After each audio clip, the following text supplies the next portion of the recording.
ನಮಗೆಲ್ಲರಿಗೂ ತಿಳಿದಂತೆ ಕೋವಿಡ್-19 ಭಯಾನಕ ಮಾರಕ ರೋಗ ನಮ್ಮ ಇಡೀ ಜನಾಂಗವನ್ನೇ 2019, 2020, 2021 ಒಟ್ಟು 2 ವರ್ಷಗಳ ಕಾಲ ನಮ್ಮ ಜನಾಂಗಕ್ಕೆ ಬಹಳ ನಷ್ಟವನ್ನು ಮತ್ತು ಜೀವ ನಷ್ಟ, ಪ್ರಾಣ ಹಾನಿಗಳಾಗಿತ್ತು.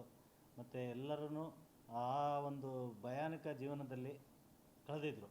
ಅದೇ ರೀತಿ ಈಗ ಮತ್ತೆ ಒಂದು ಕೋವಿಡ್ ಸಂಖ್ಯೆ ಪ್ರಾರಂಭ ಆಗ್ತಾಯಿದೆ, ಕೋವಿಡ್ ಪಾಸಿಟಿವ್ನೆಸ್ ಪ್ರಾರಂಭ ಆಗ್ತದೆ. ಇಂತಹ ಒಂದು ಸಂದರ್ಭದಲ್ಲಿ ನಮ್ಮ ಎಲ್ಲ ಸಾರ್ವಜನಿಕರು ಒಂದು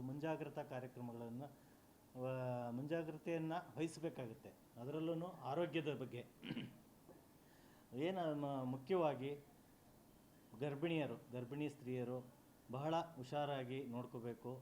ಏನು ರೆಸ್ಪಿರೇಟರಿ ಇನ್ಫೆಕ್ಷನ್ನು, ಕೆಮ್ಮು, ನೆಗಡಿ, ಜ್ವರ ಬರದಿಲ್ದಂಗೆ ಏನು ಪ್ರಿಕಾಷನ್ಸ್ ತೊಗೋಬೇಕು ಅದನ್ನು ಮಾಡಬೇಕು.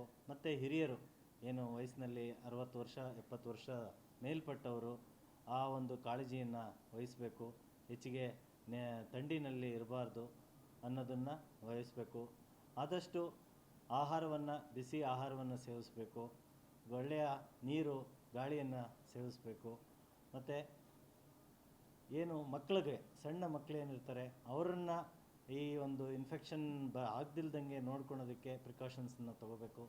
ಮುಖ್ಯವಾಗಿ ಈ ಒಂದು ಭಯಾನಕ ಮಾರಕ ರೋಗ ಮತ್ತು ಅದು ಹೆಚ್ಚು ಹರಡದಾಗೆ ನೋಡ್ಕೊಳೋದಕ್ಕೆ ನಮ್ಮೆಲ್ಲ ಸಾರ್ವಜನಿಕರು ಅದಕ್ಕೆ ಮುಂಜಾಗ್ರತೆ ವಹಿಸಿ ಆರೋಗ್ಯನ ಕಾಪಾಡ್ಕೋಬೇಕು ಅಂತ ಈ ಸಂದರ್ಭದಲ್ಲಿ ಹೇಳ್ತೀನಿ.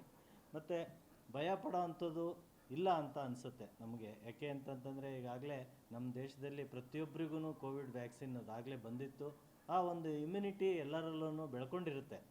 ಆ ಒಂದು ವೈರಸ್ಗೆ ಇಮ್ಯುನಿಟಿ ಮ್ಯುಟೇಷನ್ ಆಗಿ ಆ ಇಮ್ಯುನಿಟಿ ನಮ್ಮ ಎಲ್ಲ ಜನಗಳಲ್ಲೂ ಬಂದುಬಿಟ್ಟಿರುತ್ತೆ. ಆದ್ದರಿಂದ ಯಾರೂ ಭಯಪಡೋ ಅಂಥದ್ದೇನಿಲ್ಲ. ಆ ಒಂದು Covid first wave, second wave, third wave ಅಂತ ಏನು ಬಂದಿತ್ತಲ್ಲ, ಆ ಥರ ಏನೇ ಬಂದ್ರೂ ಭಯಪಡೋ ಅಂಥ ಅವಶ್ಯಕತೆ ಇಲ್ಲ.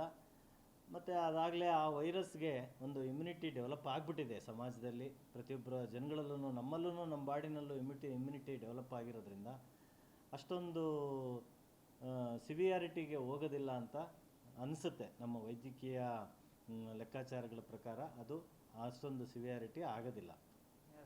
ಜಾಸ್ತಿ ಆಗುವಂಥ ಸಾಧ್ಯತೆ ಇದೆಯಾ? ಅದೇ ಜಾಸ್ತಿ ಆಗೋದು ಅಂತಂದರೆ ಪಾಸಿಟಿವ್ನೆಸ್ ಜಾಸ್ತಿ ಆಗ್ಬೋದು, ಬಟ್ ಜೀವಹಾನಿಗಳಾಗೋದು, ಅತ್ಯಂತ ಆರೋಗ್ಯದ ಸ್ಥಿತಿ ಗಂಭೀರ ಸ್ಥಿತಿಗೆ ಆಗೋದು ಅದೆಲ್ಲ ಆಗೋದಿಲ್ಲ ಅಷ್ಟೊಂದು ಅಂತ ಅನಿಸುತ್ತೆ.